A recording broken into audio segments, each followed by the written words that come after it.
Okey, Assalamualaikum. Hari ini, tajuk kita pada hari ini adalah garis dan sudut. Okey, garis dan sudut ni ada beberapa bahagian dalam tajuk ni. Jadi bahagian pertama ni kita akan kenal dulu yang ni sudut pelengkap, sudut penggenap dan sudut konjugat. Apa maksud tiga-tiga ni? Okey, kita tengok pelengkap dulu. Sudut pelengkap ni sebenarnya sudut 90 darjah. Penggenap ni 180 darjah. Konjugat ni 360 darjah. Okey, jadi kita tengok sudut pelengkap dulu. Okey, cikgu akan lukis dulu. Okey, kalau diberi macam ni. Okey, bentuk macam ni. Jadi yang ni saya bagi X, katalah dekat sini sudut 20 darjah. Okey, jadi apa maksud ni sebenarnya? Ini adalah kita kata X adalah pelengkap 20 darjah ni. Sudut 20 darjah ni. Kiranya nak habaq kata, jadi kalau kata kita nak habaq sebenarnya, kalau X ni, apa hubungan X dengan 20 ni, dia adalah sudut pelengkap. Sebab X dengan 20 ni, dia akan membentuk sudut 90 darjah. Jadi nampak macam mana? Kejap, cikgu lukis.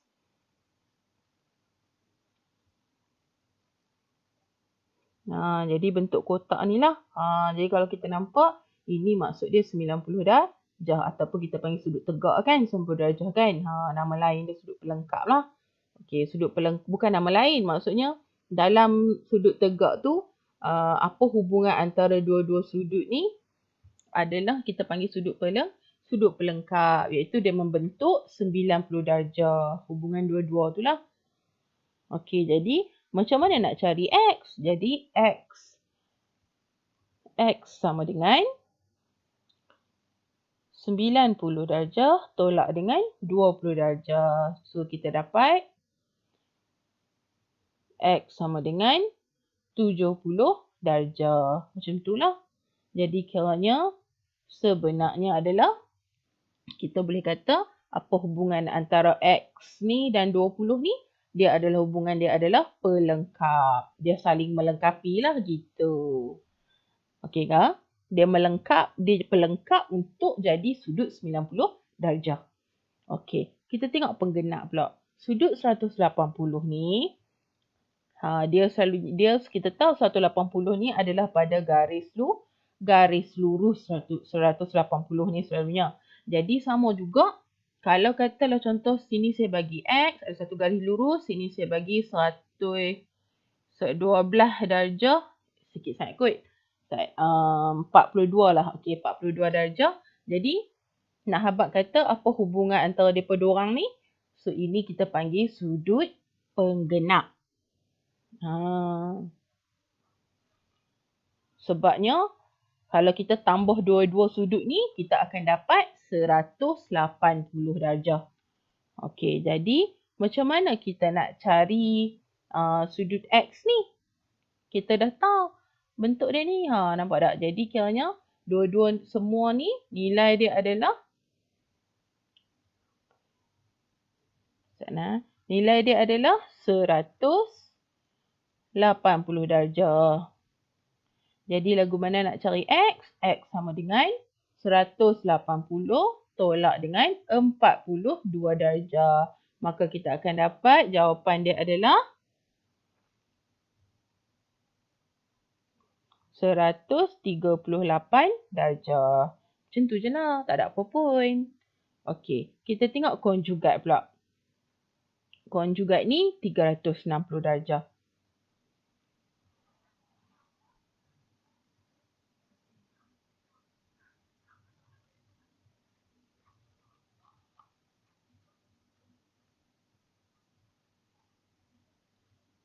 Okey, jadi kalau contoh saya bagi macam ni. Okey, katalah dekat sini nilai dia X. Jadi yang kat luar ni nilai dia 200. Nilai kat luar ni adalah 280 darjah. Jadi macam mana kita nak tahu? Jadi apa hubungan X dengan 280 tu? hubungan X dengan 280 ni kita panggil sebagai sudut konjugat. Dua-dua ni lah hubungan antara X dengan 280 ni. Sekali lagi kita panggil sebagai sudut konjugat. Okey, baik. Jadi macam mana nak cara kiranya semua ni adalah satu bulatan lah, iaitu 360 darjah. Sana tak lekat pula. Okey, 360 darjah. Okey, jadi nak cari X sama dengan 360 darjah tolak dengan 280 darjah. Maka kita akan dapat jawapan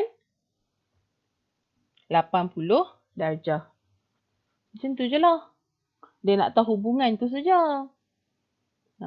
Jadi 360 darjah ni pun kita panggil juga sebagai sudut bulatan yang penuh. Okey. Boleh faham? Okey, kita tengok contoh. Okey, contoh yang pertama ni, soalan A dengan soalan B ni, kita nampak okey. Yang ni dah membentuk 90 darjah, maka ini adalah sudut apa?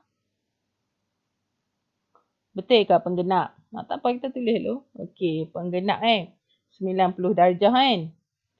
Okey. So, jadi X ni sama dengan, nak cari X macam mana?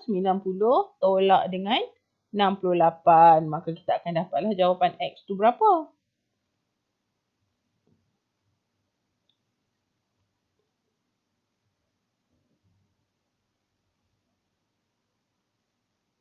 X kita dapat 22 darjah. Okey. Yang ni pula, yang ni pun sama kita tengok. Ni hubungan dia adalah sudut 90 darjah kan? Nampak macam bentuk L tu. Sudut 90 darjah. Maka nak cari X ni sama dengan 90 tolak 49 darjah. Maka kita akan dapat X sama dengan 41 darjah.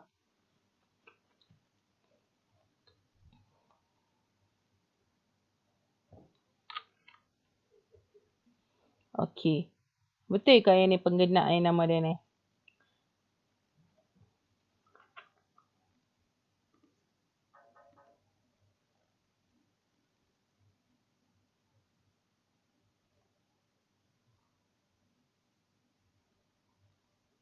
Tengok balik. Salah tu.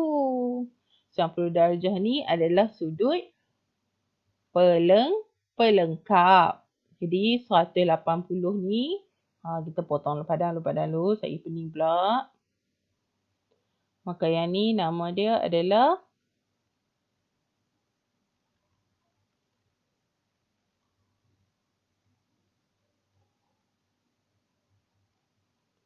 ni nama dia sudut pelengkap.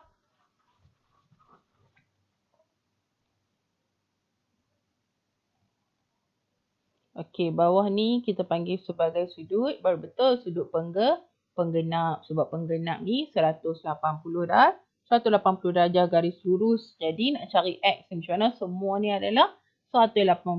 Jadi nak cari X sama dengan 180 tolak dengan 87 darjah. So kita dapat X sama dengan 93 darjah.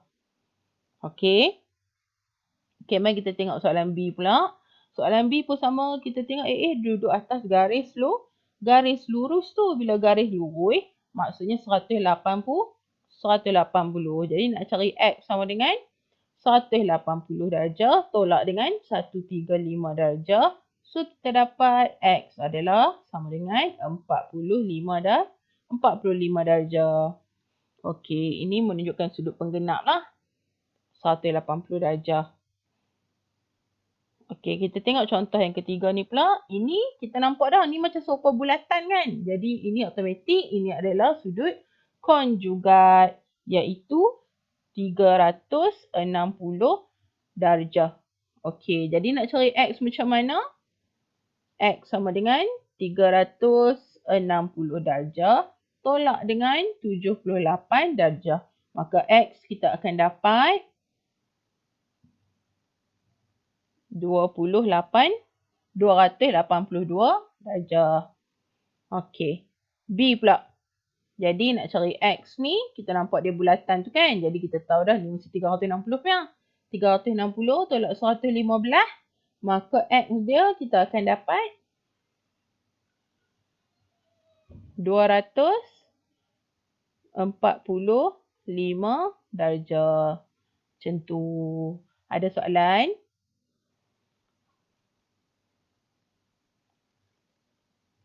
Okey, boleh faham. Okey, bagus.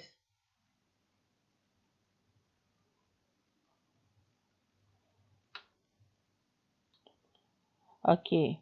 Jadi seterusnya kita akan tengok pasal sudut garis bersilang. Sudut garis bersilang ni dia ada dua jenis yang kita kena tahu.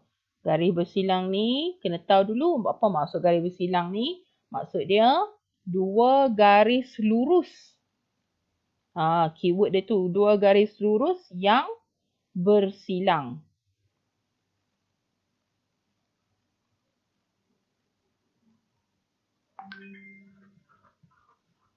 Jadi dua garis lurus yang bersilang. Keyword dia adalah pada garis lurus tu.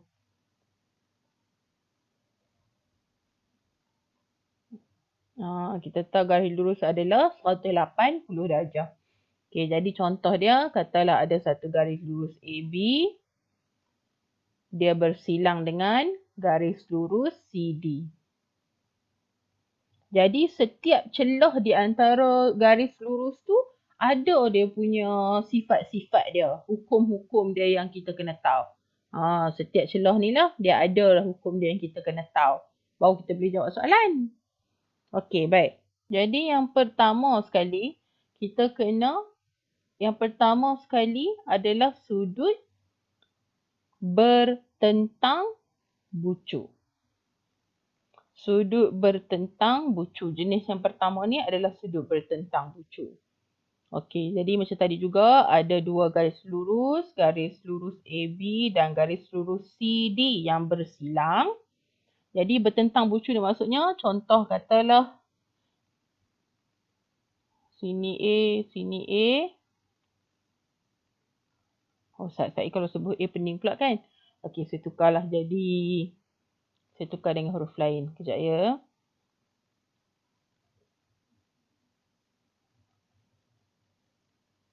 Okey, jadi kiranya kalau dekat sini nilai dia satu nilai, iaitu katalah X, maka yang bertentang dengan dia pun akan nilai dia adalah X. Jadi kalau kata X sebelah sana 50, maka X sebelah sini pun 50 juga. Yang bertentangan dengan dia lah. Boleh faham tak? Okey. Jadi sama juga kalau sebelah sini nama dia adalah Y. Jadi yang bertentangan sebelah sana pun nilai dia adalah Y juga. Maka X sama dengan X kat bawah, Y sama dengan Y kat depan dia. Mesti bertentang bucu.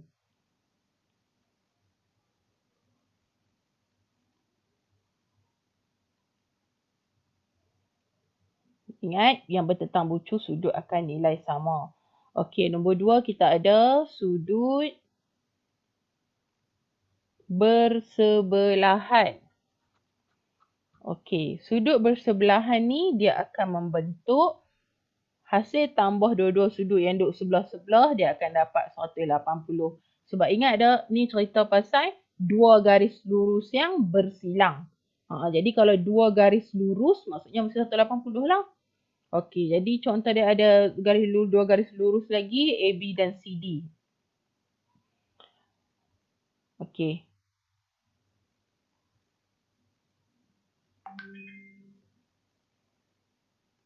Okey, kata kat sini X ni samalah macam X sama dengan X kat bawah kan. Betul tak? Sebab bertentang bucu betul. Jadi X atas sama dengan X kat bawah. Yang ni pun nilai Y ni sama dengan nilai Y ni. Sama bertentang bucu kan. Jadi apa maksud sudut bersebelahan ni?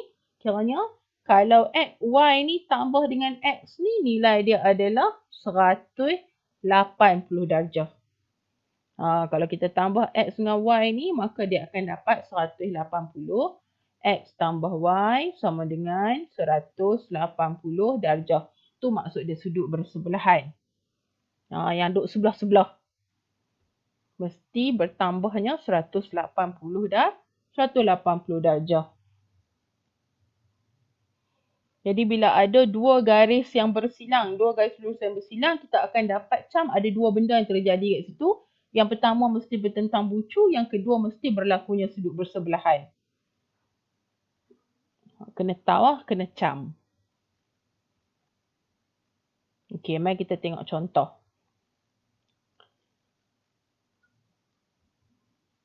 Okey, pertama sekali, step 1 nak buat soalan ni, step 1 dia mesti kita highlight. Kita mesti highlight garis lurus. Kita mesti highlight garis lurus. Macam mana kita nak tahu garis lurus yang mana? Dia mesti akan habang. Jadi dia kata dua garis lurus AB. Dua garis lurus AB dan CD yang bersilang kat E. Dia suruh cari nilai Y. Okey, kita tengok AB dulu. A nak pergi ke B. Yang E tu kiranya titik tengah antara mereka tu lah. Jadi kita highlight dulu. Okey, ni CD tu. Yang ni AB. Ni kira dua-dua ni adalah garis lurus. Jadi dekat sini apa yang kita boleh nampak? Kita tengok. Bertentang bucu ke bersebelahan? Mana satu yang kita nampak?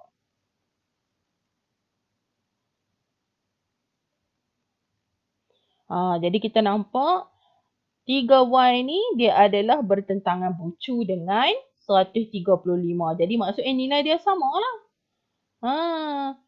Dia bertentang bucu. Jadi 3Y sama dengan 135. Soalan nak Y saja, macam mana cari Y? Buat linear macam biasa. Jadi nak cari Y bahagi dengan 3. Sana pun bahagi 3. Potong-potong. So tinggal Y sahaja. Maka Y sama dengan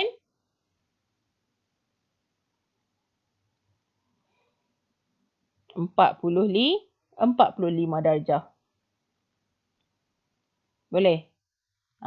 Jadi ingat yang ni adalah sudut bertentangan bucu. Maksudnya nilai dia sama. Nilai yang bertentangan tu sama. Dengan syarat mesti berada pada dua garis lurus yang bersilang. Okey, kita tengok contoh seterusnya. Seterusnya kita ada, sama juga mesti pertama sekali kita kena tengok dulu. Kita kena highlight dulu mana satu garis lurus. Step 1, first thing first. Mesti yang ni yang kita buat dulu. Kalau tidak, kamu akan pening. Bila mana ada banyak sangat garisan macam ni. Jadi mesti kita highlight dulu garis lurus. Tengok kat soalan dia ada habaq garis lurus yang mana satu. AEB, CED. Soalan nak cari nilai M tolak N. Jadi mana AEB?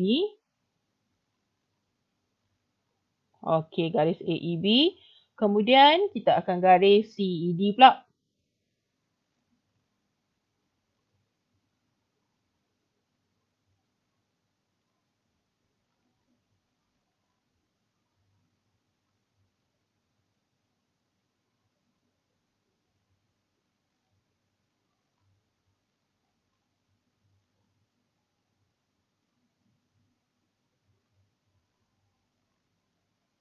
Okey, garisan CED.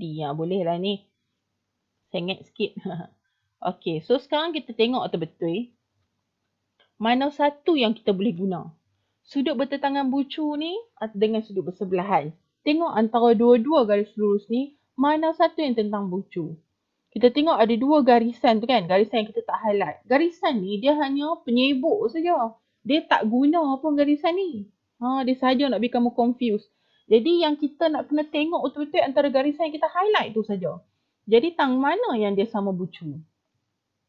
Bertentang bucu, sorry. Mana yang bertentang bucu? Kita boleh nampak yang bertentang bucu adalah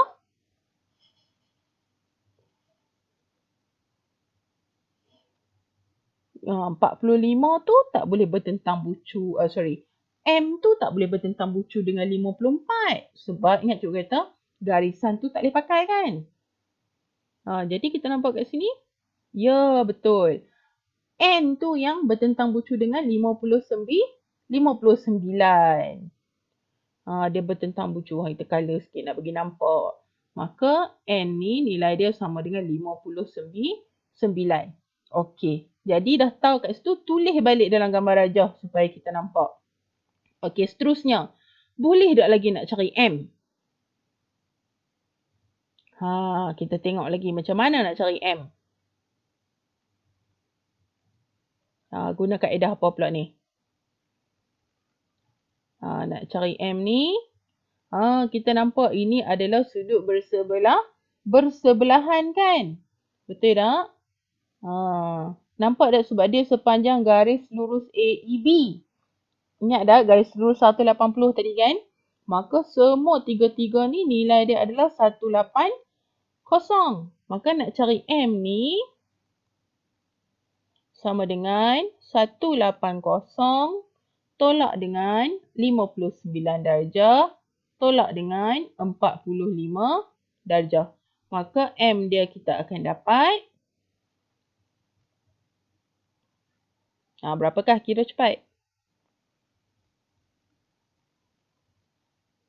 Ya, 76 darjah. Soalan tak habis lagi. Soalan nak M tolak N. Maka M tolak N sama dengan 76 darjah tolak 59 darjah.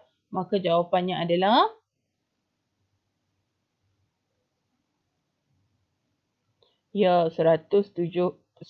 jawapan dia adalah 17 darjah. Jadi kita tulis sikit. Ini merujuk kepada merujuk kepada sudut tentang bucu. Yang ni sudut bersebelahan. Okey, jalan kira mesti buat macam mana jalan kira yang cikgu buat. Wajib. Baru boleh dapat markah. Jangan buat je dalam bentuk lazim. Mesti ikut jalan kira macam ni. Susun elok-elok.